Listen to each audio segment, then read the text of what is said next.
Look, what if I told you there was something you were missing? What if I told you that Jesus doesn't really fit into your description? What if I told you that follower of Christ doesn't automatically mean Christian, and just because you believe in faith doesn't mean Jesus didn't believe in submission and conviction? Listen, you say Jesus was God and that God had descended. We say Jesus was man, for Jesus was dependent.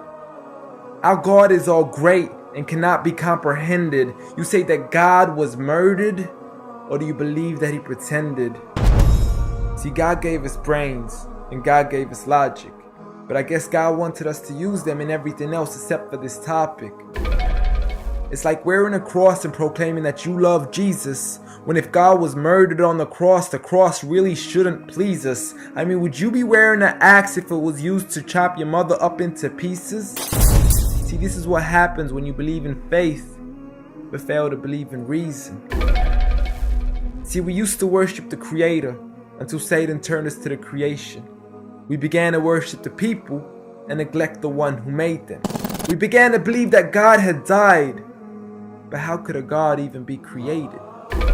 A miraculous birth, and therefore the Son of God was begotten. See, the creation of Jesus was easy, but you seem to have forgotten that God says be, and it is, just like with Adam, a concept too complex for the church to merely fathom.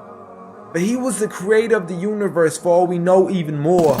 And so what if we can't see him? I mean, what, you acting like our universe is small? I mean, there's still so much we're still yet to explore. I mean, there's still so many things as human beings we still haven't seen, touched, heard, or saw. I mean, our eyes can't even handle the sight of the sun. So how can we possibly handle the sight of our Lord? See, Jesus used to pray, but in your opinion, who'd he pray to? I mean, if Jesus was God, surely prayer would be of no use. Or did he only require it when he needed to know the truth? Like when God wasn't sure whether it was the season of the fruit. Or maybe he prayed when there was something he couldn't do. Like when he said, I of myself can do nothing. But you took it as there's nothing he couldn't do.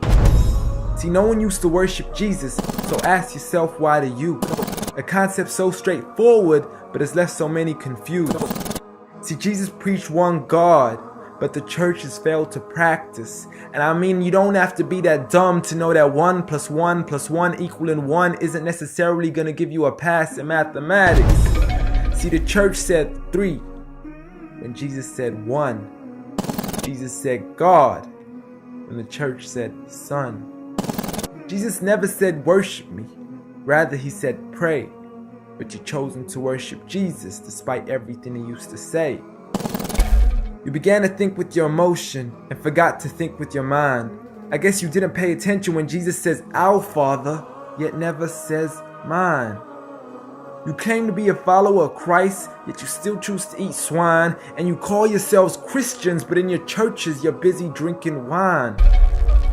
And just to clarify, I do love Jesus. Matter of fact, I love him more than you. Because when Jesus said do something, I actually do.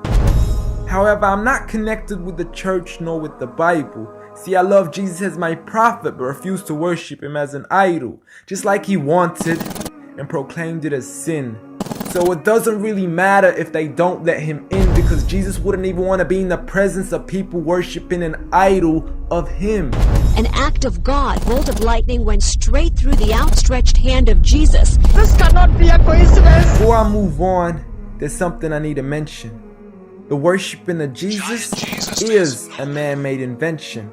He never asked for your worship so he can grant you protection. Rather, he asks you to alternate your prayers towards another direction. To God and God only, and pray that he accepts them.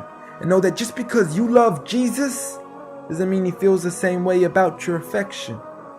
See, what you believe in is exactly what he resented. Matter of fact, it's everything he despised. See, the worship of creation goes against the very message he supplied. So you began to follow a religion and called it love in disguise, because love can be good, but love can be blind. Giant Jesus is no more.